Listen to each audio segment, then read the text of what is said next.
Hello, everybody. It's Mike from Profiling Evil, and I thought we'd go live for a few minutes to talk about the arrest of this suspect in Los Angeles.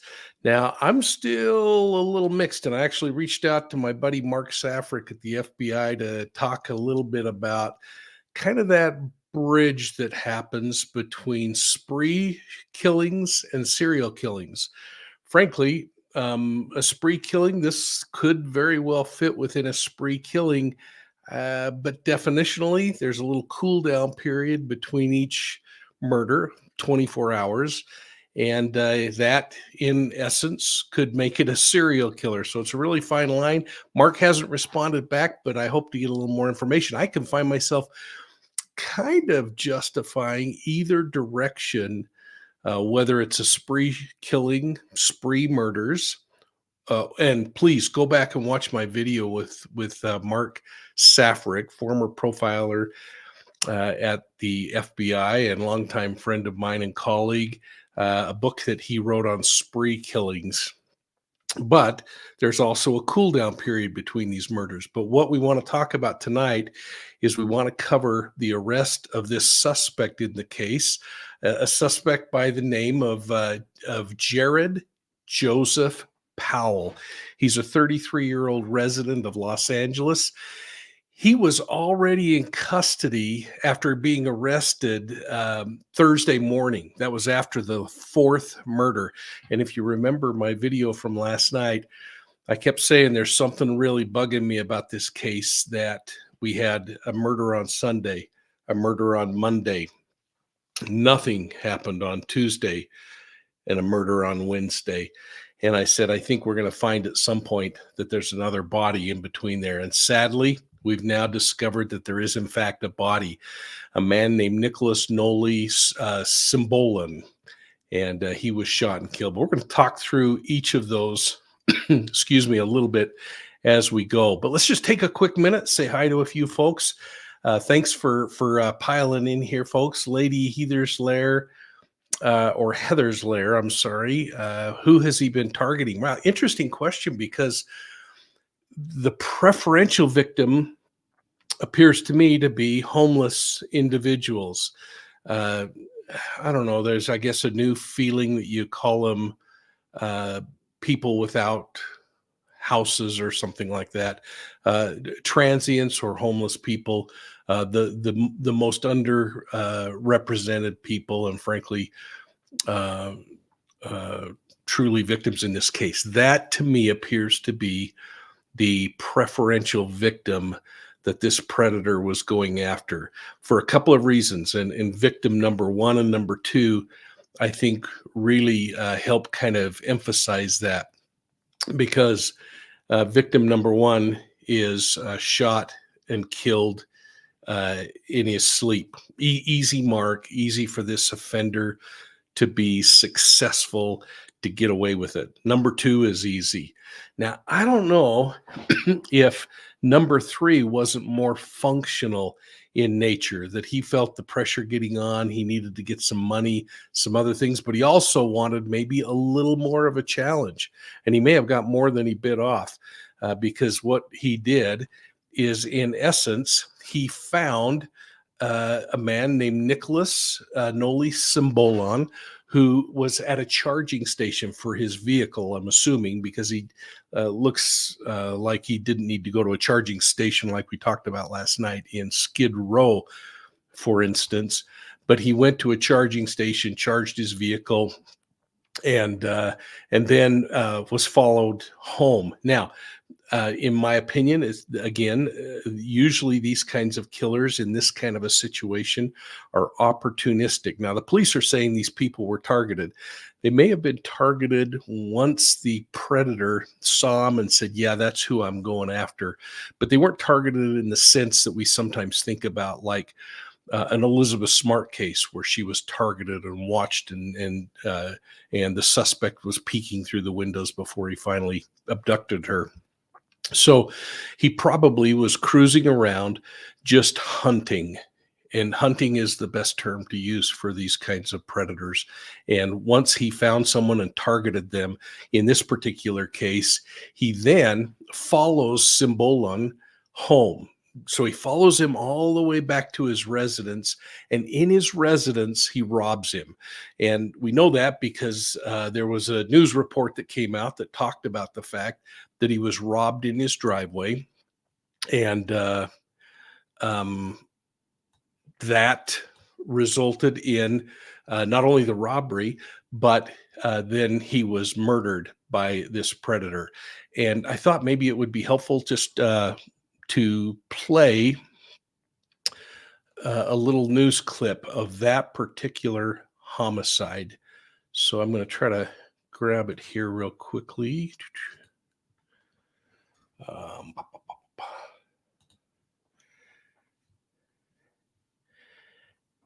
and we will watch this. Here we go.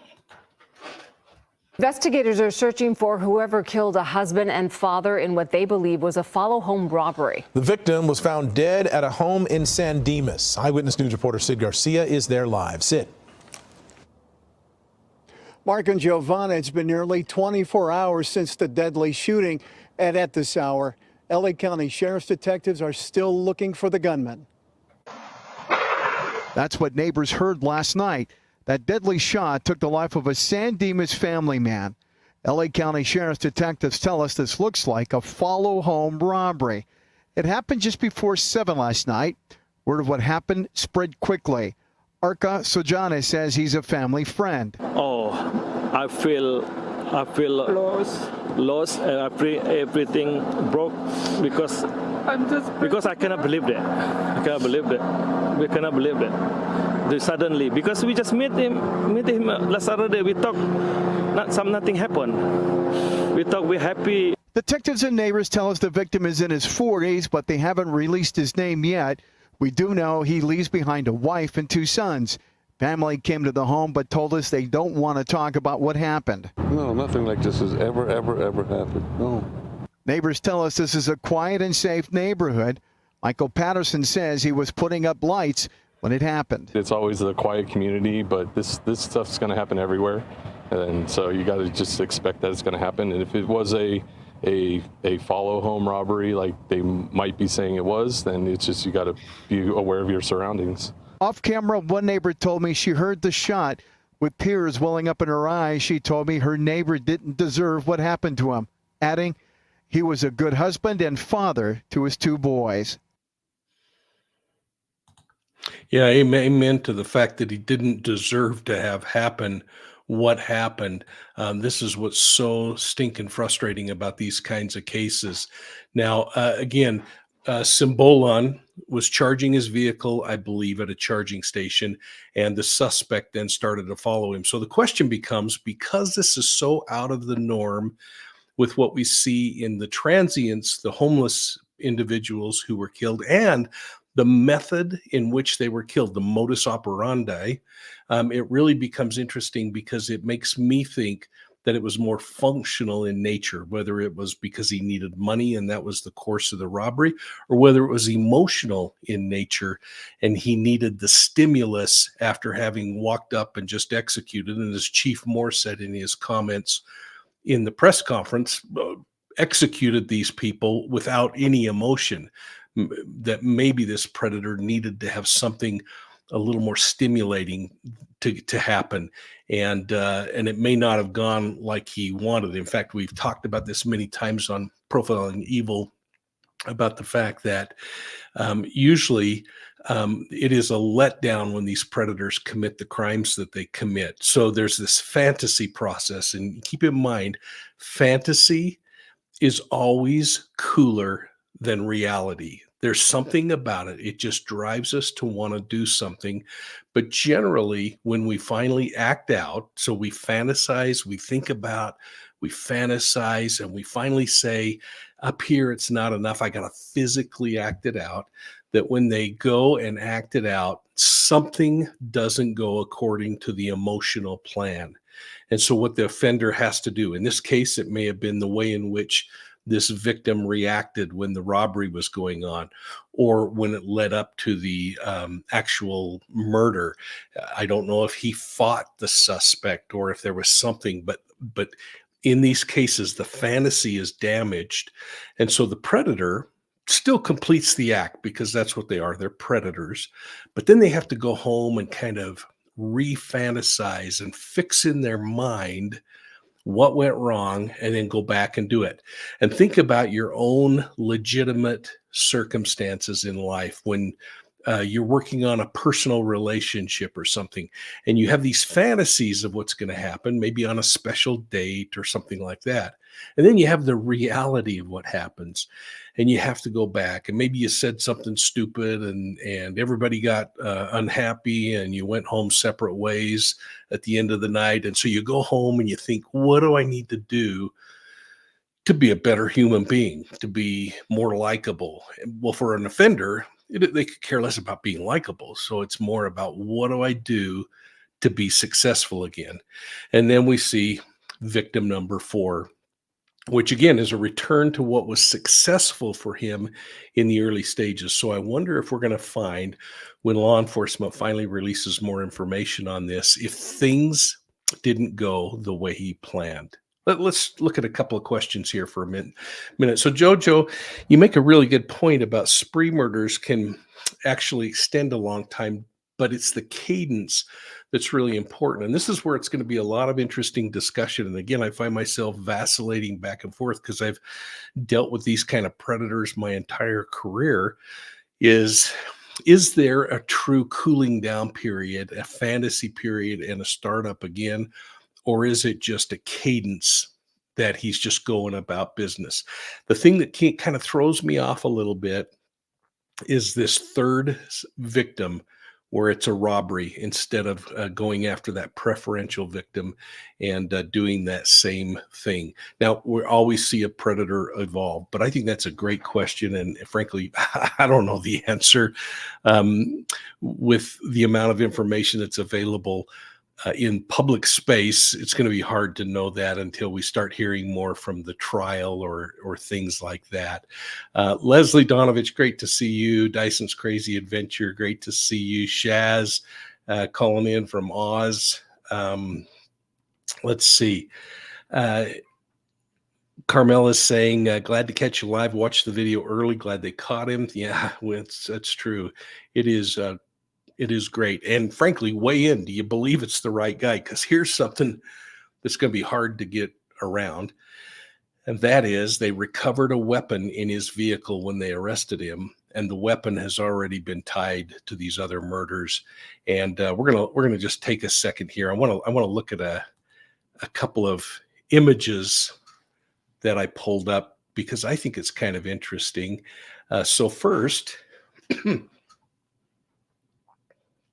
here is the suspect in this particular case. This is his booking photo. I'm going to just introduce my picture in here so I can talk to you a little bit. So this is the suspect in the case. And again, his name is Jared, Jerrid, Joseph Powell. He's a 33-year-old resident of Los Angeles. And there's a couple of things that are kind of interesting. For instance, I went in and grabbed a bunch of data on him in regard to his background. And it appears that he's had some college education, that he works for the city of Fontana, according to the records that I've been able to find. And that's been backed up by some media reports that I've seen.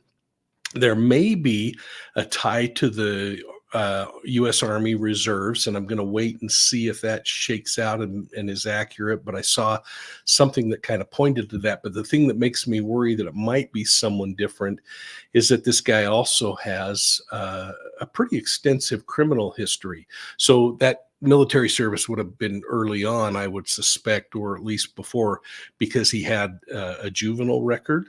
And kids can have a juvenile record and then go into the Army, and sometimes that's a preferential pathway from the courts to hopefully help a kid evolve into a good functioning human being. But this guy also had felonies and prison time. So he has been around the block before and understands and is clearly, if everything is accurate and the police are accurate and the evidence is accurate, clearly a predator. another photo that was kind of interesting to me, of course, this is the photo we talked about last night that was broadcast. And in this photo, we talked about a couple of things that I think are kind of interesting that I want to bring up again.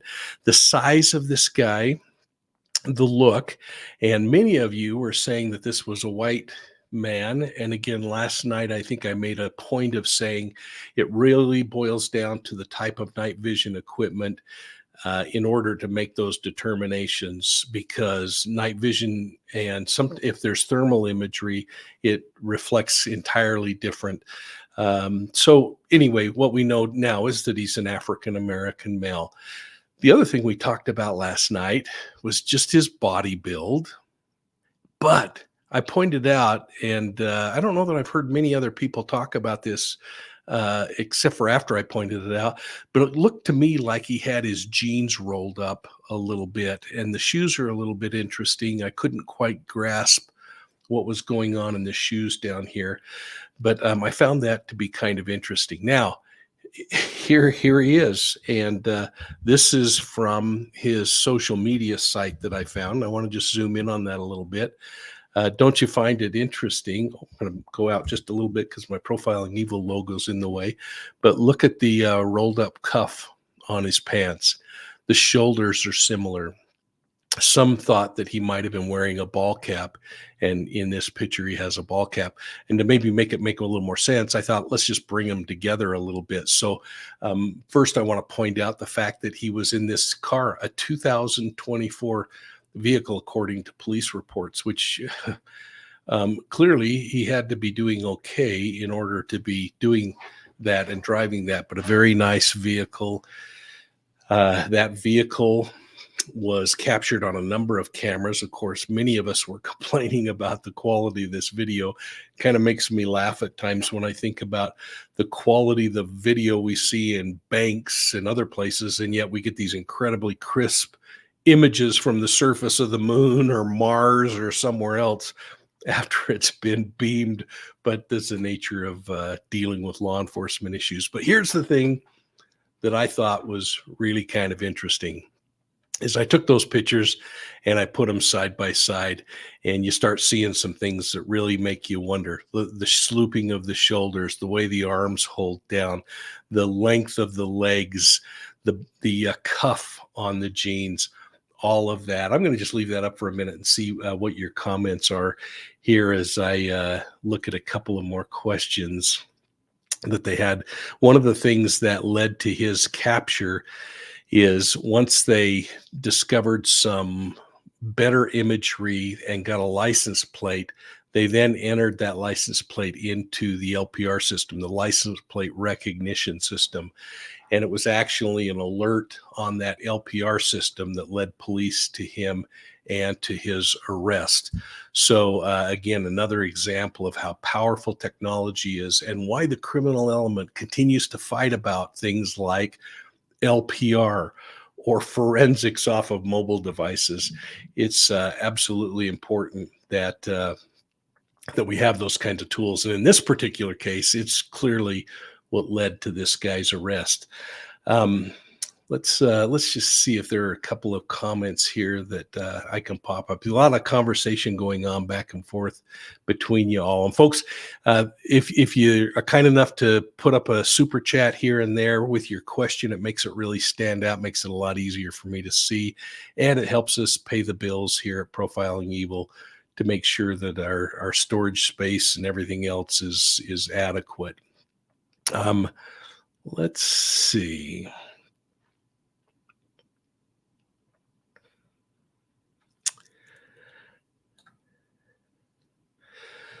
So Starla Starbright says that they already had his DNA, but it wasn't in the database. After a robbery, they found a match. So I don't know about that. It'd be interesting. He certainly would be in APHIS and CODIS, having been an inmate in the prison system and the jail system. But that's probably accurate. I mean, y'all are finding lots of stuff that I flat have missed. Now, Diane says they did not have DNA as far as she knows. So that'll be interesting to see how this one shakes out. This is interesting, Jojo. The impulse of nightly killing is how they caught him. We talked about this a little bit last night about the fact that when someone is going at this speed, they might start out very organized. That first homicide, he was probably very careful, and yet he took an incredible amount of risk going into these neighborhoods where there were cameras and other kinds of things. But once the adrenaline gets going, they start to evolve from this organized state to a disorganized state where mistakes are made. And that, frankly, is the thing that law enforcement has to hope for. So, interesting. Some people are saying it's interesting that it's a African-American serial killer. There have been many of those. The people who are serial killers who are African-American, the majority white. And I think that has to do with also the fact that population-wise, there are many more white people than African Americans. Those are clear statistics, so don't beat me up. And frankly, there are bad people everywhere. And frankly, it's pretty tough. Lovely Lyrics says, hey, not less common in my opinion, just not caught as much. I don't know if that's true or not, but I appreciate that comment. Anyway, let's see. So what I want to do is I want to go back to the map that we talked about yesterday. But first, let's unpack that. The question is, I thought of you when I saw there was an arrest. Oh, thank you. I appreciate that. And it is fun to jump on. I've been lucky. I've been home and have had lots of time. So this has been kind of fun. Let's see.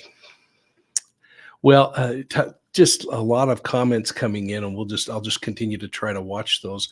But now what I want to do is I want to go over to a map, and let's see here.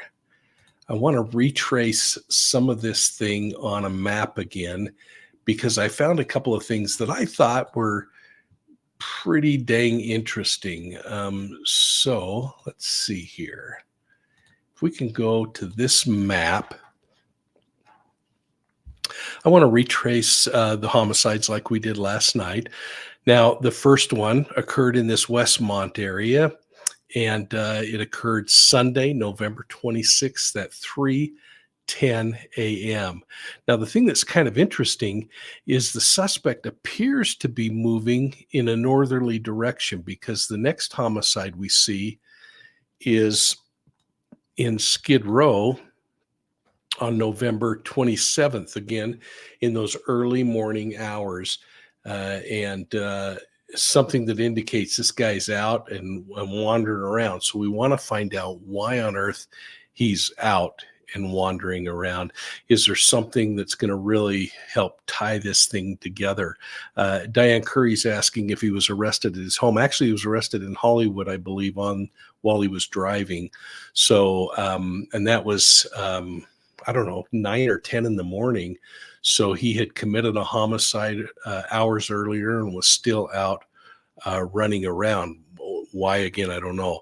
Now, the thing that's interesting here is the third homicide ends up being east. And if you remember last night when we were going through this thing, I said one of the things that I found really kind of interesting was that this predator probably lived to the east. And I was saying over toward Redlands, California.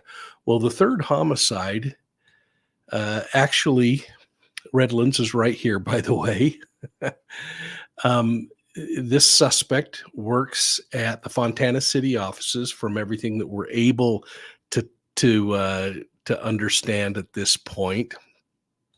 And this is the last known residence that I could find for him. And I'm just going to leave it generalized there rather than putting it right in.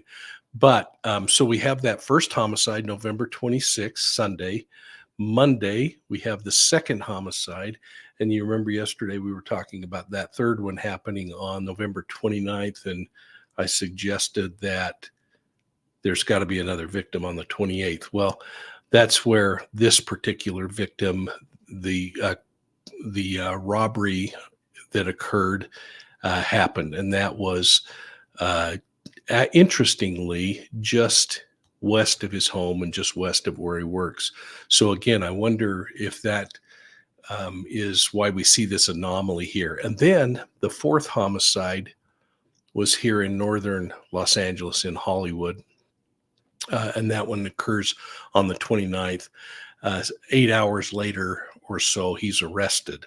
Now, I thought it would be kind of interesting to just show you kind of the way I think from a geographic perspective. And that would be to bring in, I apologize for spinning this map around so much, but to bring in a route from his home to the first murder. So here we see that route from his home to the first homicide that occurred. And that would have taken him straight west until he makes his way down. The thing that gets kind of interesting here is that when we look at his route to the second murder, again, we can see a very straight line getting him from point A to point B. Now, when we look at that third murder, again, it's obvious, it's right in the same area, but he's traveling that 210, and kind of interesting because then you start thinking about cameras. And then, of course, the fourth homicide here where we can see him coming over and committing that fourth homicide. And I don't know that these are the exact tracks that he drove. Most likely it is, this would be the most efficient way to get from point A to point B. But what it really does is as you start looking at these pools of suspects that police come up with, they can then quickly determine, hey, there are some real interesting similarities when we look at this particular case. I want to thank, let's unpack that for that kind donation. I briefly saw a headline in Portland, homeless camp was shot at. Are you aware of anything? I'm not. I know that there was the issue in Las Vegas, but I don't know what's happened there. It's kind of interesting because you think about some of these cases and how similar they are. Again, it's going to be interesting to see if this guy is an Army vet of some kind and if there are any ties to that. There's just so much to learn. But let's unpack that. Thank you so much for that kind donation. And folks, thanks if you feel up to doing that. Erica Olson is asking, I wonder, are people getting more nuts? I don't know if they are or not, but you ask about cameras everywhere, and I want to pull that up because that is the next thing. This is the California camera system that I'm going to pop up right now. And these are all the places where cameras would have captured imagery of this guy as he traveled along.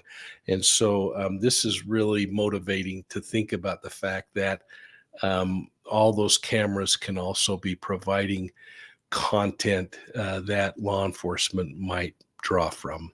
So I hope that's helpful. You know how I like maps, and I always think it kind of makes it easy to deal with and understand things a little better. Let's see here. Here's an incredibly kind compliment by Ruth. I'm sure law enforcement was listening. I hope they weren't. I hope they were just working their tails off, but I would sure be honored. I have had the privilege of working in the Los Angeles Police Department for probably the last 10 years on the real-time crime center there, and have known all of the chiefs in the last 15 years, I think. And I just love the police department. I love the people. And I'm so happy that they were able to get this one wrapped up, even though Hollywood took care of it. That is the way it goes. Let's see here. If you got any other questions or things that we can talk about. Jennifer M., great to see you. Miriam, San Bernardino County. Yeah, San Bernardino County is that area to the east. And I have many friends who work there. In fact, I was actually a member of the clergy to a man in San Bernardino named Bryce Haynes. You might look him up, who was murdered on duty as a San Bernardino police officer. And those are awfully hard things to deal with. But, and sadly, years later, his beautiful wife took her life as well. Those are terribly sad things. Well, folks, I don't know. It looks like maybe you've just got some conversation going on between yourself. But the thing that's really important on this is Chief Moore made it clear today that the weapon used in the killings has been tied back to the weapon that was recovered inside of Powell's car. Police took the victim Cimbolon's car into custody to process it. And I suspect there will be DNA that they tie there. And maybe that's the DNA that some of you are chatting about. Again, the 3 victims were transients that we don't know a lot about. Hopefully we'll learn more about them and the challenges that led them to be homeless and living in those kinds of circumstances. But Nicholas Cimbolon was a father of 2. He was married, had family living in the area, was doing all the right things, was actually working for the county, I believe, for the county administrator as an IT specialist. And he was just glumping along, going home after charging his car. And this guy decided he was going to follow him and kill him. Just terribly tragic. Well, we talked last night also about the fact that it's all about risk when we look at these kinds of cases. And I said that I didn't think that we had anything to worry about. Cimbolon was a great reminder that we all can still become victimized if we don't remain vigilant. And Jojo, thanks a lot. That's really kind. I really do appreciate that, folks.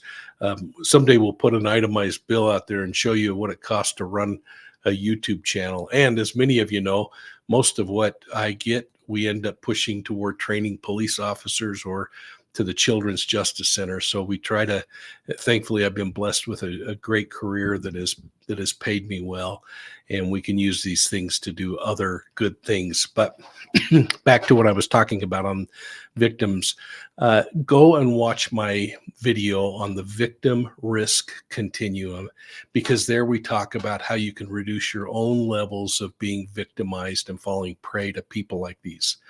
Now, I don't know if this man could have recognized that someone was following him.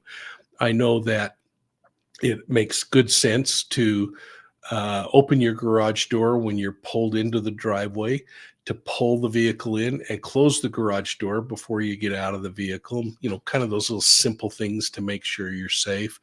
That if you're at the mall and you're shopping for Christmas this year and you walk out and your car is in a little less lit area, that you go and get mall security to walk you to your car, or that you go and do things in a way that you can minimize your risk of being victimized, because there are predators among us, but there are tons of really good people out there trying to protect us all too. So let's see if there are a couple more questions, and then if there are not, I wanted to keep this short enough that you would get some good content, and then long enough that we made sure we answered some questions along the way. But the good news is this predator is in custody, and hopefully people are sleeping a little more carefully now as a result of that. Here's Jojo giving a nice plug to the Profiling Evil Academy. Thank you so much, Jojo.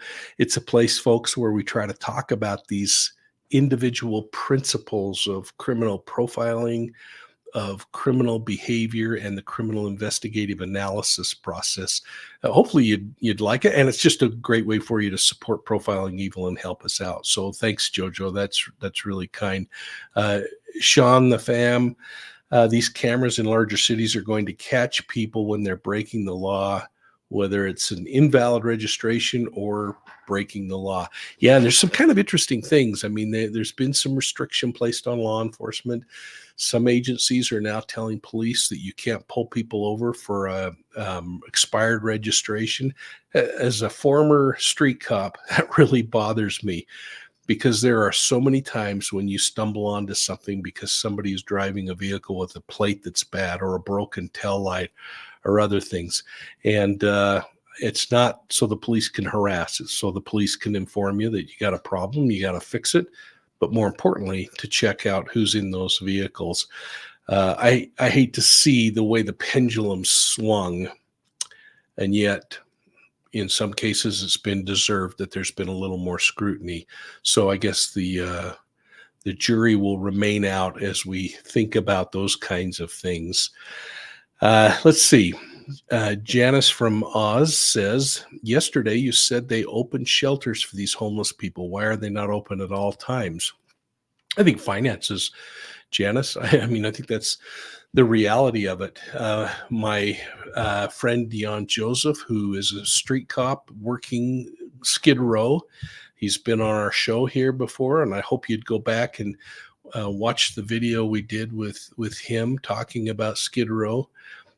Talks about the fact that there's only so much that can be done, and there's a fine line between giving housing and food and all kinds of things that takes away a sense of trying to improve and making sure that people are taken care of, because those fundamental rights of having some health care and a little bit of food in your belly and a safe place to sleep, everyone deserves. But it's also a really unfair process. I remember many years ago, I was a young patrol officer, and I went down under a bridge in the middle of a winter. It was freezing cold, and there was a man sleeping under a piece of cardboard. His name was William Askew. And as I was talking to him, he hit me in the mouth as hard as he could. And of course, a little fight broke out, and I got him handcuffed and I took him to jail. And as I was booking him in, he apologized for striking me. And he said, it's the only way I can get a warm bed in the middle of a cold winter. Well, thankfully, shelters have gotten much better, and we've gotten a little better at taking care of people and making sure that they have a little better life. And many of them, that little better is something most of us would say is unacceptable. So I just don't judge. I'm just grateful that for some reason I had a family that taught me that I had desire to work, that I had a companion in my relationship that was equally yoked in raising a family and trying to do what's right and save money for our future. And I'm really thankful that I never happened to stumble into drugs or alcohol or make really bad decisions that impacted me or people I love negatively. And frankly, that's what many of these people have done. Anyway, it's turning into a religious ceremony instead of a true crime discussion. So Erica says, I've met many. Most that she's met don't want to be homeless. A few just like drugs and booze more than a home. Yeah. And I don't know that they even like the drugs and the booze more, but they have addiction. And you know what? I try not to judge them because I mean, look at my fat face. I can't pass a Dairy Queen without thinking I ought to stop and get me a Blizzard. Imagine if I had a real addiction like many of these people have.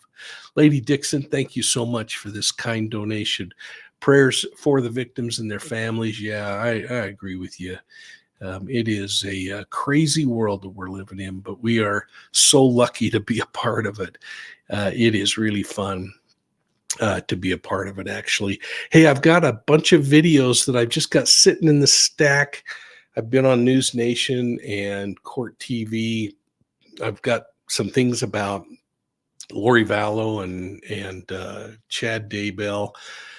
Tomorrow, I'm going to release a video on these two 17-year-old escapees. I hope that you'll watch those. or that video, and hopefully I'll get time to get these others out before they are expired in interest.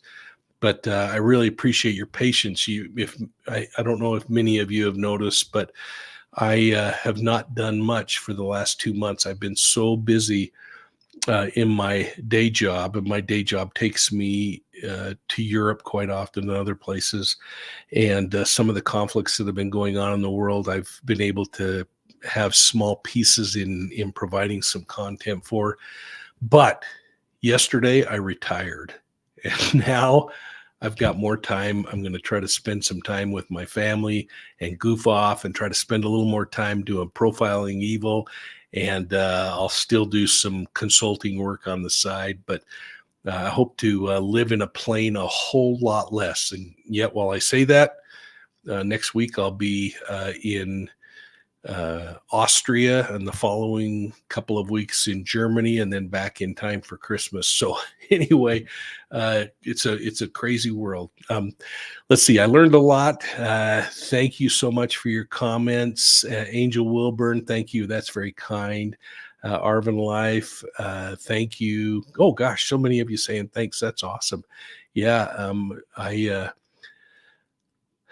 I don't know. I have my police retirement. I have my technology retirement now. I guess I better go do something productive and be kind to people that need things. Anyway, you all are amazing. I love the opportunity to get on and see your reactions to things, and to be a part of this true crime travel with you. Now, there's going to be some interesting things coming up. Many of you have asked for a long time why I haven't said much about Jared Lysick and his criminal court challenges right now with charges of assault many years ago. I was on the phone with Jared yesterday. I'm going to go down to his hearing on the 29th and be there to see what happens. Maybe talk with him a little. There are some very mean-spirited things out there. I don't know how to even respond to some of those things. And probably this will cost me some viewers because I say I'm going down there. But I want you to know that I absolutely believe in responsibility, and that there are consequences to things that happen in our lives. And I'm 100% behind whatever those consequences end up being for Jared. And yet he was a good friend, is a good friend. I like him. I find it interesting that he's being charged and publicized in an adult court when his crimes happened as a juvenile. And yet they were horrendous things, if in fact they're true. And I don't know that. Again, I've kind of stayed away from that. But the one thing I do know is that I believe in the justice system, and I believe in consequence, whatever that consequence might be. And I believe in justice. And then, frankly, I believe in mercy and hope. And so to that niece or woman who was injured by him, I hope and pray in my most sincere moments that she finds some level of satisfaction through this process. I wonder if she will. I wonder if victims who end up surviving ever really get satisfaction when something so precious was taken from them. But I hope that brings some kind of satisfaction and some kind of feeling that justice occurred. In the same light, I hope you won't get mad at me because I'm going to go there, and if we have time to get a Coke, I'll have a Coke and I'll ask him how he's been, because frankly, I haven't had a chance to talk to him since all this happened, and it's not my case to dig into. So anyway, it'll be interesting to see what you all think about that. Again, please don't unsubscribe just because I've said this. But if you do, I guess that's the breaks. But probably the 29th or the 30th, I'll do a live, and I'll just talk about what my experience was in court and what we talked about. And again, I believe 100% in consequence. I believe 100% in the criminal justice system and justice and the need to restitute. And so I think it's great that this is happening. And then I guess I also believe really strongly in that old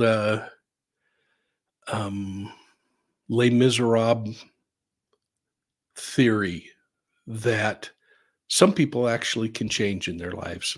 And I hope that I change and get better. And I hope that each of you do. And I hope that especially as we move into 2024, that we're a little less mean-spirited and a whole lot more understanding, less judgmental, that we look at these crime cases from a perspective of what can we learn and what was motivating the predator, what could the general public do to be less risky in the things that they undertake, and just become better altogether. Anyway, I didn't intend on going down that pathway, and I hope you'll all forgive me for doing that, but the holidays are always kind of a tender time for all of us, I think, and I hope that you all spend a lot less time in true crime and a whole lot more time with family, friends, loved ones, any of those things that bring you a feeling of goodness and build you up, because that's really what it's all about. This meanness that's going on in the world just doesn't seem like it accomplishes much. So folks, from all of us at Profiling Evil, thanks so much. And we'll see you at the next crime scene.